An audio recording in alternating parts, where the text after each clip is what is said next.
आगामी राज्य में निकाय चुनाव और महानगर पालिका चुनाव को देखते हुए एनसीपी शरद पवार गुट की आज कोर कमेटी की बैठक देर शाम होने जा रही है, जिसमें शरद पवार गुट के बड़े नेता सम्मिलित होंगे।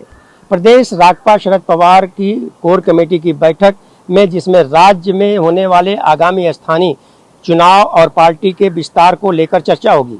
सूत्रों का कहना है कि इस बैठक में अध्यक्ष शरद पवार के उस बयान पर भी चर्चा होगी जिसे उन्होंने अजीत गुट के साथ जाने को लेकर दिया था। खबर यह है कि शरद पवार गुट की इस बैठक में राजपा शरद पवार प्रदेश अध्यक्ष जयंत पाटिल के अलावा पार्टी के वरिष्ठ नेता शामिल होंगे।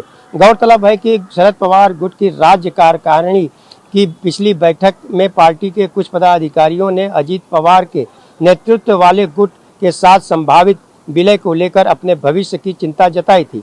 हालांकि पार्टी के अपने पदाधिकारियों को इस विषय पर बोलने से बचने के लिए कहा गया है।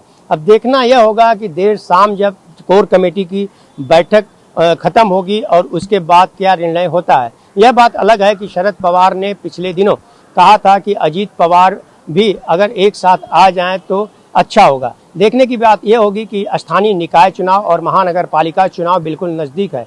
अगर शरद पवार चाचा और भतीजे एक मंच पर आकर के चुनाव लड़ते हैं तो जाहिर सी बात है कि महा विकास अघाड़ी की कमर टूट जाएगी। ऑन टीवी न्यूज़ के लिए कैमरामैन बाला के साथ हरीश तिवारी।